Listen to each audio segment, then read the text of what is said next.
ഏതാണ്ട് 4-5 ആഴ്ചയായി കേരളം ശബരിമലയിൽ നിന്ന് മോഷണം പോയ സ്വർണത്തിന്റെ കാര്യങ്ങൾ ചർച്ച ചെയ്യുകയാണ്. എത്ര സ്വർണം കട്ടു, ആരാണ് കട്ടത്, ആർക്കൊക്കെയാണ് അതിനകത്ത് ഉത്തരവാദിത്വം എന്ന് ഓരോരുത്തരും ഇങ്ങനെ ചോദിച്ചുകൊണ്ടിരിക്കുകയാണ്. ഇന്ന് ഏറെക്കുറെ വ്യക്തത അതിൽ ലഭിച്ച ദിവസമാണ്. ഹൈക്കോടതി ആ വിഷയത്തിൽ വിജിലൻസ് സമർപ്പിച്ച റിപ്പോർട്ട് പരിശോധിക്കുകയും ചില നിർണായക ഇടപെടലുകൾ നടത്തുകയും ചെയ്തിരിക്കുന്നു. 1/2 കിലോയോളം സ്വർണമാണ് ശബരിമലയിൽ നിന്ന് കളവ് പോയിരിക്കുന്നത് എന്നത് കോടതി വ്യക്തമാക്കുകയാണ്. കൃത്യമായി പറഞ്ഞാൽ 475 ഗ്രാം സ്വർണം അവിടെ നിന്ന് സ്വർണ്ണപ്പാളികളിൽ നിന്ന് നഷ്ടപ്പെട്ടിരിക്കുന്നു എന്ന കണ്ടെത്തലാണ് കോടതിയുടെ ഭാഗത്തു നിന്നും ഉണ്ടായിരിക്കുന്നത്. ഇത് വളരെ ഗൗരവ സ്വഭാവമുള്ള കാര്യമാണ് എന്നത് കോടതി നിരീക്ഷിക്കുന്നു. ഈ സ്വർണ്ണപ്പാളി നഷ്ടപ്പെട്ട സംഭവത്തിൽ കൃത്യമായ അന്വേഷണത്തിന് കോടതി നിർദ്ദേശങ്ങൾ നൽകിയിരിക്കുകയാണ്. ദേവസ്വം വിജിലൻസ് ഹൈക്കോടതിയിൽ സമർപ്പിച്ച റിപ്പോർട്ട് പരിശോധിച്ചുകൊണ്ടാണ് കോടതി ഈ കണ്ടെത്തലുകളിലേക്ക് എത്തിയിരിക്കുന്നത്. സ്വർണം കട്ടത് 2019 എന്നത് വ്യക്തമായിരിക്കുകയാണ്. 2019 സ്വർണം പൂശാനായി ഈ പാളികൾ ഇളക്കിക്കൊണ്ടുപോയ സമയത്താണ് ഈ സ്വർണം കട്ടിരിക്കുന്നത്.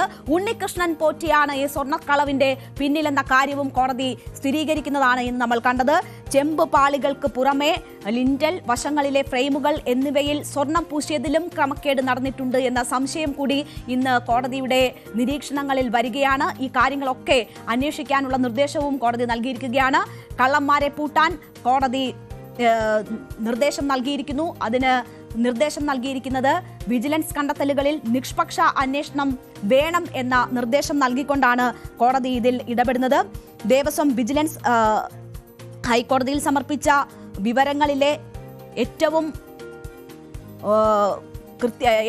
ഈ കളവുകൾ സംബന്ധിച്ചുള്ള എങ്ങനെ നടന്നു, എന്തൊക്കെയാണ് എന്നത് സംബന്ധിച്ചുള്ള വിവരങ്ങൾ പരിശോധിച്ചതിന് ശേഷമാണ് ഇതിൽ ആരൊക്കെ ഉൾപ്പെട്ടിട്ടുണ്ട് എന്നത് കണ്ടെത്തുന്നതിനായി കൃത്യമായ അന്വേഷണത്തിന്റെ നിർദ്ദേശങ്ങൾ കൂടി കോടതി നൽകുന്നത്.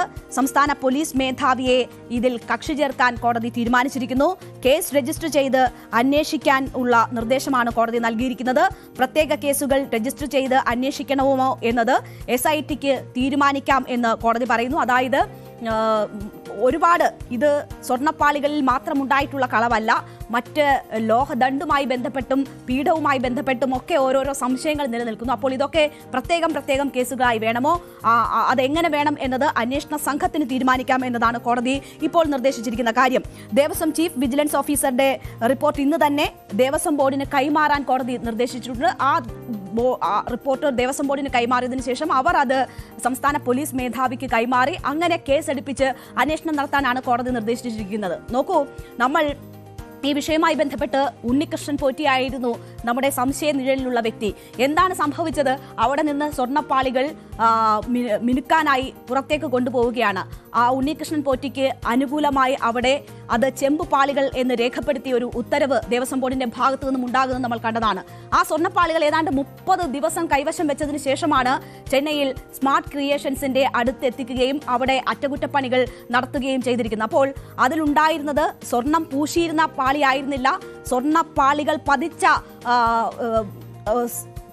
പതിച്ചതായിരുന്നു ആ ദ്വാരപാലക ശില്പങ്ങളുടെ പാളികൾ. അത് അവിടെ കൊണ്ടുപോകുന്നു, അത് അഴിച്ചു മാറ്റുന്നു. അങ്ങനെ ഏതാണ്ട് 1 കിലോയോളം സ്വർണം അതിൽ നിന്ന് നീക്കം ചെയ്യുകയാണ് ഉണ്ണികൃഷ്ണൻ പോറ്റി ആദ്യം ചെയ്തത്. ആ 1 കിലോയോളം വരുന്ന സ്വർണത്തിൽ നിന്നാണ് 1/2 കിലോയോളം വരുന്ന സ്വർണം കൈവശപ്പെടുത്തുന്നത്. എന്നിട്ട് ബാക്കി സ്വർണം പൂശിക്കൊണ്ടാണ് ആ ദ്വാരപാലക ശില്പങ്ങളിലെ സ്വർണ്ണപ്പാളി തിരികെ കൊണ്ടുവരുന്നത്, ആ പാളി തിരികെ കൊണ്ടുവരുന്നത്. അപ്പോൾ സ്വർണം പതിപ്പിച്ച പാളി സ്വർണം പൂശിയ പാളിയാക്കി മാറ്റിയപ്പോൾ ലാഭം ലഭിച്ചത് ഏതാണ്ട് 1/2 കിലോയോളം സ്വർണമാണ്. അത് സ്വന്തമാക്കുന്നു ഉണ്ണികൃഷ്ണൻ പോറ്റി. ഈ കാലയളവ് ശബരിമലയിൽ നിന്ന് ഇത് സ്മാർട്ട് ക്രിയേഷൻസിൽ എത്തിക്കാനും അവിടെ നിന്ന് തിരിച്ചെത്തിക്കാനും എടുത്ത കാലയളവിൽ ഇത് പലയിടങ്ങളിൽ കാഴ്ചവെച്ച് നേടിയ പണം കണക്കറ്റതാണ്. അത് വലിയ തട്ടിപ്പാണ്. അത് ആർക്കും കണക്ക് കൂട്ടാനോ എത്രയെന്ന് നിശ്ചയിക്കാനോ കഴിയാത്ത തരത്തിലുള്ള വലിയ പണസമ്പാദനം അതുവഴി നടത്തിയിട്ടുണ്ട് എന്നതാണ് കണ്ടെത്തിയിരിക്കുന്നത്. ഉണ്ണികൃഷ്ണൻ പോറ്റി മാത്രം വിചാരിച്ചാൽ ഈ കാര്യങ്ങൾ നടക്കുമോ? ഉണ്ണികൃഷ്ണൻ പോറ്റിക്ക് ഇതിന് വഴിവെച്ചത് ആരൊക്കെ ഇതിൽ നിന്ന് വിഹിതം പറ്റിയിട്ടുണ്ട് തുടങ്ങിയ കാര്യങ്ങളാണ് നമ്മൾ അറിയേണ്ടത്. ഉണ്ണികൃഷ്ണൻ പോറ്റി മാധ്യമങ്ങളോട് ഇതുവരെ പറഞ്ഞതെല്ലാം പച്ചക്കളവാണ് എന്നത് കൂടി വ്യക്തമായിരിക്കുകയാണ്. അയാൾ പറഞ്ഞത് ഇത് താൻ സമാഹരിച്ച സ്വർണവും തന്റെ കൈവശമുണ്ടായിരുന്ന സ്വർണവുമാണ് ഈ സ്വർണ്ണപ്പാളിക്ക് പൂശാൻ വേണ്ടി ഉപയോഗിച്ചത് എന്നതാണ്. അങ്ങനെയല്ല, അതിലുണ്ടായിരുന്ന സ്വർണം അഴിച്ചെടുത്തതിന് ശേഷം ബാക്കി വന്ന സ്വർണം കൈപ്പറ്റുകയായിരുന്നു ഉണ്ണികൃഷ്ണൻ പോറ്റി ചെയ്തത് എന്നത് വളരെ വ്യക്തമായിരിക്കുകയാണ്. ഇയാളോട് ഇനി മാധ്യമങ്ങളോട് കൂടുതൽ പ്രതികരണം നടത്തരുത് എന്നൊരു നിർദ്ദേശം കോടതി നൽകിയതായി വിവരമുണ്ട്. അപ്പോൾ വലിയ തട്ടിപ്പാണ് നടന്നിരിക്കുന്നത്. ആ തട്ടിപ്പ് ഇനി കൂടുതൽ അന്വേഷണത്തിലൂടെ വേണം, അതിൻ്റെ ഏറ്റവും വിശദമായ അന്വേഷണത്തിലൂടെ വേണം അതിന്റെ മറ്റു കാര്യങ്ങളൊക്കെ പുറത്തേക്ക് വരാൻ. ആരൊക്കെ ഉൾപ്പെട്ടിട്ടുണ്ട്, ഉദ്യോഗസ്ഥ തലത്തിൽ വലിയ രീതിയിലുള്ള പിന്തുണ ഈ തട്ടിപ്പിന് ലഭിച്ചിട്ടുണ്ട്, അതിൽ അവർക്ക് പങ്കുണ്ട് എന്ന സൂചനകൾ കോടതിയുടെ ഭാഗത്തു നിന്നും ഉണ്ടാകുന്നുണ്ട്. എന്തായാലും ഇതിന്റെ അന്വേഷണം കോടതിക്ക് റിപ്പോർട്ട് ചെയ്യണം എന്ന ഒരു നിർദ്ദേശം കൂടി ഇപ്പോൾ കോടതി നൽകിയിട്ടുണ്ട്. സംസ്ഥാന പോലീസ് നടത്തുന്ന അന്വേഷണമാണ്. SIT രൂപീകരിച്ചുകൊണ്ട് കോടതി മേൽനോട്ടത്തിലാണ് ഈ അന്വേഷണം നടക്കുന്നത്. അതിൽ റിപ്പോർട്ടിംഗ് ഏജൻസി കോടതിയാണ് എന്നൊരു പ്രത്യേക നിർദ്ദേശം കൂടി കോടതിയുടെ ഭാഗത്തു നിന്നും ഉണ്ടാകുന്നു എന്നത് നമ്മൾ മനസ്സിലാക്കണം. അപ്പോൾ വളരെ ഗൗരവത്തിൽ തന്നെയാണ് കോടതി ഈ വിഷയത്തെ സമീപിക്കുന്നത്. നമ്മൾ കഴിഞ്ഞ കുറേ ദിവസങ്ങളായി ഇത് ചർച്ച ചെയ്യുകയാണ്. ഏതാണ്ട് അയ്യപ്പ സംഗമ സമയം മുതൽ തന്നെ ഇതുമായി ബന്ധപ്പെട്ടുള്ള വലിയ രീതിയിലുള്ള ദുരൂഹതകൾ, അതുമായി ബന്ധപ്പെട്ട വാർത്തകൾ വരുന്നു. ആദ്യം ഇപ്പോൾ ഇത് മിനുക്ക് പണികൾക്കായി കൊണ്ടുപോയത് അനുമതി മേടിക്കാതെയാണ് എന്നതിൽ തുടങ്ങിയ അന്വേഷണമാണ്. അത് എത്തി നിന്നത് 2019 സമാനമായ നിലയിൽ കൊണ്ടുപോയിട്ടുണ്ട് എന്നതാണ്. അത് പിന്നീട് 1999 വിജയ് മല്യ ഗ്രൂപ്പ് സ്വർണം പതിപ്പിച്ച പാളി എങ്ങനെ 2019 ചെമ്പ് പാളിയായി എന്ന അന്വേഷണത്തിലേക്ക് എത്തി നിന്നു. അവിടെ നിന്നാണ് ഇപ്പോൾ ഈ പറയുന്ന തട്ടിപ്പിന്റെ എല്ലാ വിവരങ്ങളും പുറത്തേക്ക് വരുന്നത്. അപ്പോൾ വളരെ ആസൂത്രിതമായുള്ള തട്ടിപ്പ് നടന്നു. മാത്രവുമല്ല, മുൻ ദേവസ്വം ബോർഡ് പ്രസിഡന്റിന്റെ മകന്റെ കൈവശം കൊടുത്തുവിട്ട് ദണ്ട് സ്വർണം പൂശിയത് ഉൾപ്പെടെയുള്ള കൂടുതൽ വിവരങ്ങൾ വരുന്നുണ്ട്. പത്മകുമാർ ദേവസ്വം ബോർഡ് പ്രസിഡന്റ് ആയിരുന്ന സമയത്ത് അദ്ദേഹത്തിന്റെ മകന്റെ കൈവശം കൊടുത്ത് ഈ രീതിയിൽ അവിടുത്തെ സാധനങ്ങൾ സ്വർണം പൂശിയതുമായി ബന്ധപ്പെട്ട് മറ്റൊരു വിവരം കൂടി വരുന്നുണ്ട്. അപ്പോൾ ഇതിനൊന്നും വ്യവസ്ഥയില്ലേ, ഇതിനൊന്നും മാനദണ്ഡങ്ങൾ പാലിക്കാറില്ലേ തുടങ്ങിയ നിരവധി ചോദ്യങ്ങളാണ്. അതുമായി ബന്ധപ്പെട്ട് ഇനി അനുബന്ധമായി ഉയരുന്ന എല്ലാ കാര്യങ്ങളിലും SIT പ്രത്യേകം കേസെടുത്ത് അന്വേഷിക്കണമെങ്കിൽ അവർക്ക് അന്വേഷിക്കാനുള്ള നിർദ്ദേശം കൂടിയാണ് ഇപ്പോൾ കോടതി കൊടുത്തിരിക്കുന്നത്. എന്തായാലും ഈ വിഷയവുമായി ബന്ധപ്പെട്ട് കോടതിയുടെ ഈ ശക്തമായ ഇടപെടലുകൾ വരുമ്പോൾ അതിൽ ദേവസ്വം മന്ത്രി അതിനെ സ്വാഗതം ചെയ്യുകയാണ് ചെയ്തത്. കോടതിയുടെ തീരുമാനങ്ങൾ സർക്കാരിന് അനുകൂലമാണ്, അല്ലെങ്കിൽ ദേവസ്വം ബോർഡിന്റെ അനുകൂലമാണ് എന്ന തരത്തിൽ വരുത്താനുള്ള ശ്രമം അദ്ദേഹത്തിന്റെ ഭാഗത്തു നിന്നുമുണ്ട്. ഈ കുറ്റം ചെയ്തവർ നിയമത്തിന്റെ മുന്നിൽ വരും എന്ന ഒരു പ്രതീക്ഷ കൂടി ദേവസ്വം വകുപ്പ് മന്ത്രി പ്രകടിപ്പിച്ചു. അദ്ദേഹത്തിന്റെ വാക്കുകൾ കേൾക്കാം. ഏറെ സ്വാഗതം ചെയ്യുന്നു. ബഹുമാനപ്പെട്ട കേരള ഹൈക്കോടതി ഇത്തരൊരു നിലപാടിലേക്ക് വന്നു. ഇക്കാര്യത്തിൽ കോടതി ഞങ്ങൾക്ക് പൂർണ്ണ വിശ്വാസമാണ്. ഞാൻ ആദ്യം തന്നെ സൂചിപ്പിച്ചു, ഈ സമഗ്രമായ അന്വേഷണം നടത്തി ബാക്കിയുള്ള വെളിയിൽ വരുമ്പോഴേക്ക് നമുക്ക് ഈ കാര്യത്തിൽ കൃത്യമായി കാര്യങ്ങൾ മനസ്സിലാവും. 98 മുതൽ ഇതുവരെയുള്ള കാര്യങ്ങൾ ഒന്നൊന്നായി പുറത്തു വരണ്ടേ. അപ്പൊ ആരൊക്കെയാണ്, അപ്പൊ ഇത്തരൊരു അന്വേഷണം നടക്കരുതെന്നുള്ള ഉദ്ദേശമുള്ള ആളുകളും അതോടൊപ്പം തന്നെ മുമ്പ് കിട്ടിയ അയ്യപ്പ സംഗമത്തിന്റെ മേൽക്കത്ത് കെടുത്താൻ കഴിയുമെന്നതിനെ പ്രയോജനപ്പെടുത്താൻ കഴിയുമെന്ന പരിശ്രമത്തിന്റെ ഉപരിക്കുമാണ് ഇത് കടന്നു വന്നത്. അതാണ് ഞങ്ങൾ പറഞ്ഞത്. തെറ്റായ രൂപത്തിൽ പ്രതിപക്ഷം ഈ കാര്യത്തെ വ്യാഖ്യാനിച്ചു, തെറ്റായ രൂപത്തിൽ പ്രചരിപ്പിക്കുന്നു, അടിസ്ഥാനരഹിതമായ രൂപത്തിലുള്ള ആക്ഷേപങ്ങൾ ഉന്നയിക്കുന്നു. അത് കൃത്യമായി ബഹുമാനപ്പെട്ട കോടതിയുടെ ഇടപെടലിലൂടെ പുറത്തു വരട്ടെ. അപ്പോൾ നിഷ്പക്ഷമായ അന്വേഷണം ഇക്കാര്യത്തിൽ നടക്കണമെന്നതാണ് കോടതി സൂചിപ്പിച്ചത്. 2 ആഴ്ചകളുടെ ഇടവേളകളിൽ റിപ്പോർട്ട് സമർപ്പിക്കണം, 6 ആഴ്ചയ്ക്കകം അന്വേഷണം പൂർത്തിയാക്കണം എന്ന ഒരു നിർദ്ദേശം കോടതി നൽകുമ്പോൾ ദേവസ്വം മന്ത്രി അതിനെ സ്വാഗതം ചെയ്യുകയാണ്. അതേസമയം ദേവസ്വം ബോർഡ് ഉദ്യോഗസ്ഥർക്ക് ഉൾപ്പെടെയുള്ള പിഴവുകളിലേക്ക് വിരൽ ചൂണ്ടുന്നതാണ് ഇന്നത്തെ കോടതി നടപടികൾ എന്നത് നമ്മൾ മറന്നുകൂടാ. പക്ഷേ അവിടെ കുറ്റക്കാരെ നിയമത്തിന് മുന്നിൽ കൊണ്ടുവരുമെന്നൊരു ആത്മവിശ്വാസം ദേവസ്വം മന്ത്രി പ്രകടിപ്പിക്കുകയാണ്. അല്പം കൂടി കടന്ന് ദേവസ്വം ബോർഡിന് ഇതുവരെ വീഴ്ച സംഭവിച്ചിട്ടില്ലല്ലോ, ഇതുവരെ അങ്ങനെ ഒരു കണ്ടെത്തലില്ലല്ലോ എന്നൊരു പരാമർശം മുഖ്യമന്ത്രിയുടെ ഭാഗത്തു നിന്നും ഇന്നുണ്ടാകുന്നുണ്ട്. കുറ്റക്കാരെ നിയമത്തിന് മുന്നിൽ കൊണ്ടുവരും എന്നത് മുഖ്യമന്ത്രി ആവർത്തിക്കുകയാണ്. എല്ലാവരും ശിക്ഷിക്കപ്പെടുന്ന സാഹചര്യം സൃഷ്ടിക്കപ്പെടും. കോടതി വേറെയും സർക്കാർ വേറെയും എന്ന രീതിയിൽ ഇതിനെ കാണേണ്ടതില്ല, രണ്ടുപേരും ഒരുപോലെയാണ് ചിന്തിക്കുന്നത് എന്ന ഒരു കാര്യം കൂടി മുഖ്യമന്ത്രി പറയുന്നു. മാത്രവുമല്ല, വിവാദങ്ങൾക്ക് പിന്നിൽ ഗൂഢാലോചന എന്ന ഒരു കാര്യം കൂടി മുഖ്യമന്ത്രി സൂചിപ്പിച്ചു. ഇനി ആർക്ക് വീഴ്ചയുണ്ട് ആർക്ക് വീഴ്ചയില്ല എന്നുള്ളത് ഇപ്പോൾ ഒരു പ്രസ്താവനയിലൂടെ വ്യക്തമാക്കേണ്ട കാര്യമല്ല. കാരണം ഇതുമായി ബന്ധപ്പെട്ട് വിശദമായ പരിശോധന നടക്കുകയാണ്. ആ പരിശോധനയുടെ ഭാഗമായി ആർക്കെല്ലാം വീഴ്ചകൾ സംഭവിച്ചിട്ടുണ്ട് എന്നുള്ളത് കണ്ടെത്തുക തന്നെ ചെയ്യും. ആ കണ്ടെത്തിയാൽ അതനുസരിച്ചുള്ള നടപടികളും സ്വീകരിക്കും. എന്നാൽ വന്നിടത്തോളം വന്നിടത്തോളം ബോർഡിനെ സംബന്ധിച്ചൊരു പരാമർശം വന്നിട്ടില്ല. അല്ല, ഇത്തരം കാര്യങ്ങള് ശ്രദ്ധയിൽപ്പെട്ടാൽ നടപടികൾ എങ്ങനെയെന്നുള്ളതാണ് നമ്മൾ ആലോചിക്കുന്നത്. ആ ശ്രദ്ധയിൽപ്പെട്ട ഉടനെ തന്നെയുള്ള നടപടികൾ തുടങ്ങിയിട്ടുണ്ട്. എങ്ങനെയാ ശ്രദ്ധയിൽപ്പെടുന്നത്? അതും ഒരു വിചിത്രമായ കാര്യമാണല്ലോ. അതും നമ്മൾ നോക്കണല്ലോ. ഇപ്പൊ പറയുന്ന ഒരു ആളുണ്ടല്ലോ, ഒരു പോറ്റി. ആ പോറ്റി ഒരു ദിവസം ഒരു വെളിപ്പെടുത്തൽ നടത്തുകയാണല്ലോ. ആ വെളിപ്പെടുത്തല് അവിടുത്തെ ചില കാര്യങ്ങൾ കാണാനില്ല എന്നുള്ളതായിരുന്നു. ആ വെളിപ്പെടുത്തലിന്റെ തുടർച്ചയായിട്ടാണ് ദേവസ്വം വിജിലൻസ് ആ കാര്യത്തിൽ അന്വേഷിക്കാൻ പുറപ്പെടുന്നത്.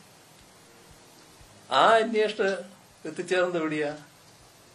അവിടെ ഉള്ള ഒരു പീഠം, പീഠത്തിന് എന്തോ ഒരു പ്രത്യേക പേരുണ്ട്. ആ പീഠം അവിടുന്ന് മാറ്റിയിരിക്കുന്നു. അത് ഈ പറയുന്ന പോറ്റിയുടെ ഒരു ബന്ധുഗൃഹത്തിലെത്തിയിരിക്കുന്നു. അപ്പോ ഏതോ ഒരു വ്യക്തമായ ഗൂഢാലോചനയുടെ ഭാഗമായി നടന്നൊരു കാര്യമായിരുന്നു അത്. ആ ശബരിമലയും പരിസരങ്ങളിലും നല്ലതുപോലെ ബന്ധപ്പെട്ടുകൊണ്ടിരിക്കുന്ന ഒരാളാണ് ഈ പോറ്റി എന്നത് ഇപ്പോൾ പലതരത്തിലും വ്യക്തമായിട്ടുണ്ട്. അപ്പോ ഗൂഢാലോചനാവാദം ആവർത്തിക്കുകയാണ് മുഖ്യമന്ത്രി ചെയ്യുന്നത്. മാത്രവുമല്ല, ദേവസ്വം വകുപ്പ് മന്ത്രിയും മുഖ്യമന്ത്രിയും ആശ്വാസം കണ്ടെത്തുന്നത് ഇതുവരെ ദേവസ്വം ബോർഡിനെതിരെ പരാമർശങ്ങളൊന്നുമില്ലല്ലോ എന്നതിലാണ്. പക്ഷേ ഇനി വന്നുകൂടായികയില്ല എന്ന ഒരു സാഹചര്യം അവരും മുന്നിൽ കാണുന്നു എന്ന് വേണം മനസ്സിലാക്കാൻ. കാരണം അത്തരം ചില നിരീക്ഷണങ്ങൾ, കോടതികളുടെ ഇന്നത്തെ നിരീക്ഷണത്തിൽ അത്തരം ചില കാര്യങ്ങൾ ഒളിഞ്ഞു കിടപ്പുന്നുണ്ട് എന്നതാണ് നമുക്ക് മനസ്സിലാകുന്നത്. മാത്രവുമല്ല, ഈ ഉണ്ണികൃഷ്ണൻ പോറ്റി അന്ന് ദേവസ്വം മന്ത്രിയായിരുന്ന കടകംപള്ളി സുരേന്ദ്രനുമായൊക്കെ അടുത്ത ഇടപെടലുകൾ ഉണ്ടായിരുന്ന വ്യക്തിയാണ് എന്ന തരത്തിലൊക്കെ വാർത്തകൾ വരുന്നുണ്ട്. നെയ്യാറ്റിൻകരയിൽ ഒരു സ്ത്രീക്ക് വീട് വെച്ചു കൊടുത്ത സമയത്തൊക്കെ ഈ ഉണ്ണികൃഷ്ണൻ പോറ്റിയുടെ സാന്നിധ്യം വളരെ ശ്രദ്ധേയമായിരുന്നു. അയാൾ അവിടുത്തെ എല്ലാ കാര്യങ്ങളിലും ഇടപെടുകയും അതിനൊക്കെ ചുക്കാൻ പിടിക്കുകയും ഒക്കെ ചെയ്തിരുന്ന വ്യക്തിയാണ്. പല പ്രമുഖരുമായും അടുപ്പമുള്ള വ്യക്തിയാണ്. മുഖ്യമന്ത്രിക്കൊപ്പം ഒക്കെ നിൽക്കുന്ന ഫോട്ടോകളുണ്ട്. അതൊക്കെ എങ്ങനെ തരപ്പെടുത്തി എന്നത് അറിയില്ല. എന്തായാലും ഉണ്ണികൃഷ്ണൻ പോറ്റിക്ക് ഇങ്ങനെ വളരാൻ ആരാണ് അവസരം കൊടുത്തത്? തട്ടിപ്പിനുള്ള അവസരങ്ങൾ ആരാണ് വീണ്ടും വീണ്ടും സൃഷ്ടിച്ചു കൊടുത്തത്? ഈ സ്വർണം മങ്ങുന്നു എന്ന് കണ്ടെത്തി അതിന് ഉണ്ണികൃഷ്ണൻ പോറ്റിക്ക് അത് തട്ടിയെടുക്കാനുള്ള അവസരങ്ങൾ സൃഷ്ടിച്ചതിൽ ആർക്കൊക്കെ പങ്കുണ്ട്? ഇതൊക്കെ വെളിച്ചത്ത് വരേണ്ടതാണ്. എന്തായാലും കോടതിയുടെ ഇപ്പോഴത്തെ ഇടപെടലുകളിലാണ് പ്രതീക്ഷ. പ്രതിപക്ഷവും അത്തരം ഒരു പ്രതീക്ഷ തന്നെയാണ് മുന്നോട്ട് വെക്കുന്നത്. കോടതി ജനങ്ങളുടെ ആ വികാരം ഉൾക്കൊണ്ടാണ് ഈ വിഷയത്തിൽ ഇടപെടുന്നത് എന്ന കാര്യം വി.ഡി. സതീശൻ പറയുന്നു. മാത്രവുമല്ല, ദേവസ്വം ബോർഡ് പ്രസിഡന്റിനെ ഒപ്പം തന്നെ മന്ത്രിയെ പ്രതി ചേർത്ത് അന്വേഷണം വേണം എന്നൊരു കാര്യമാണ് പ്രതിപക്ഷ നേതാവ് പറയുന്നത്. ഞാൻ പറഞ്ഞല്ലോ, ഇതെല്ലാം ഇപ്പൊ തെളിഞ്ഞിരിക്കുകയാണ്. ഇതെല്ലാം മൂടി വെക്കുകയായിരുന്നു. ഇതെല്ലാം സർക്കാരിനും ദേവസ്വം ബോർഡിനും അറിയാമായിരുന്നു. ഈ വിവരങ്ങളെല്ലാം ഇത് മൂടി വെച്ചു. ഇല്ലെങ്കിൽ ഉണ്ണികൃഷ്ണൻ പോറ്റിക്കെതിരെ കേസെടുക്കായിരുന്നു. അതിൽ മാത്രമാണ് ഉത്തരവാദിയെങ്കിൽ കേസെടുക്കുന്നതിന്റെ കാരണം ഉണ്ണികൃഷ്ണൻ പോറ്റി മാത്രമല്ല, രാഷ്ട്രീയ നേതൃത്വവും ബോർഡ് നേതൃത്വവും പെടുമെന്നറിയായിരുന്നു. ഇത് മൂടിവെച്ച് ആരും അറിയില്ല എന്ന് വിചാരിച്ചു. ഈ വാസ്തവനും ഇപ്പോഴത്തെ ദേവസ്വം ബോർഡ് പ്രസിഡന്റും കൂടിയാണ് വീണ്ടും ഉണ്ണികൃഷ്ണൻ പോറ്റിയെ ക്ഷണിച്ചു വരുത്തിയത് 2025. അപ്പൊ ഗുരുതരമായ ഈ കുറ്റകൃത്യം വീണ്ടും ആവർത്തിക്കുന്നതിന് വേണ്ടിയിട്ടാണ് ഉണ്ണികൃഷ്ണൻ പോറ്റിയെ വീണ്ടും ക്ഷണിച്ചിരിക്കുന്നത്. വീണ്ടും ഈ മോഷണം നടന്നേനെ. ഞങ്ങൾ സംശയിക്കുന്നത് അവിടെ ദ്വാരപാലക ശില്പം ഇല്ല, കട്ടളയില്ല, വാതിലില്ല. ഇനി ആകെയുള്ളത് അയ്യപ്പന്റെ തങ്കവിഗ്രഹമാണ്. അതുകൂടി പോയേനെ. എന്തായാലും കോടതിയുടെ ഇടപെടൽ വലിയ പ്രതീക്ഷ നൽകുന്നതാണ്. SIT ADGP H വെങ്കിടേഷിന്റെ നേതൃത്വത്തിൽ കോടതി തന്നെയാണ് രൂപീകരിച്ചത്. അതിൽ അംഗങ്ങളെ ചേർക്കുകയും ചെയ്തത് കോടതിയുടെ മേൽനോട്ടത്തിലാണ്. ഇനി കോടതിയുടെ നിർദ്ദേശപ്രകാരമായിരിക്കും SITയുടെ പ്രവർത്തനം നടക്കുക. ഇന്ന് റവാഡ ചന്ദ്രശേഖർ മാധ്യമങ്ങളെ കാണുമ്പോൾ പറഞ്ഞത് ഈ കോടതി നിർദ്ദേശം അനുസരിച്ചുകൊണ്ടുള്ള കേസ് ഉടൻ രജിസ്റ്റർ ചെയ്ത് അന്വേഷണം ആരംഭിക്കുമെന്ന കാര്യം സൂചിപ്പിച്ചു കഴിഞ്ഞു. അപ്പോൾ കോടതി ഒരു സമയക്ലിപ്തത കൂടി നൽകിയാണ് ഈ അന്വേഷണത്തിന് ഉത്തരവിട്ടിരിക്കുന്നത്. അതുകൊണ്ട് തന്നെ വളരെ വേഗം കൃത്യമായ അന്വേഷണം നടക്കും. കോടതിയാണ് റിപ്പോർട്ട് ചെയ്യേണ്ടത്. കോടതിയാണ് അന്വേഷണ സംഘം ഇക്കാര്യങ്ങൾ റിപ്പോർട്ട് ചെയ്യേണ്ടതെന്ന് പറയുന്നു. അപ്പോൾ സർക്കാരിന്റെ കീഴിലുള്ള അന്വേഷണ സംവിധാനമാണ് എങ്കിൽ പോലും അതിലൊരു സ്വതന്ത്ര അന്വേഷണം സാധ്യമാകും എന്നതാണ് പ്രതീക്ഷിക്കപ്പെടുന്നത്. അപ്പോൾ എന്തായാലും ഈ കളവ് ആരാണ് നടത്തിയത്, ആർക്കൊക്കെ അതിൽ പങ്കാളിത്തമുണ്ട്, അവരൊക്കെ വെളിച്ചത്ത് വരേണ്ടതാണ്, നിയമത്തിന് മുന്നിൽ വരേണ്ടതാണ്, ശിക്ഷിക്കപ്പെടേണ്ടതാണ്. അങ്ങനെ കൃത്യമായ ഒരു അന്വേഷണം നടക്കും കോടതിയുടെ മേൽനോട്ടത്തിൽ എന്ന പ്രതീക്ഷ ഉണരുന്ന നിമിഷമാണ്. എന്തായാലും നടന്നിരിക്കുന്നത് വലിയ തട്ടിപ്പാണ്. അതൊക്കെ പുറത്തു വരുമെന്ന് തന്നെ നമുക്ക് പ്രതീക്ഷിക്കാം. കോടതി ഇടപെടലിലും ഇനി നടക്കാൻ പോകുന്ന അന്വേഷണത്തിലും പ്രതീക്ഷ അർപ്പിച്ച് നമുക്ക് ശബരിമലയിൽ എന്താണ് സംഭവിച്ചതെന്ന് അറിയാൻ കാത്തിരിക്കാം.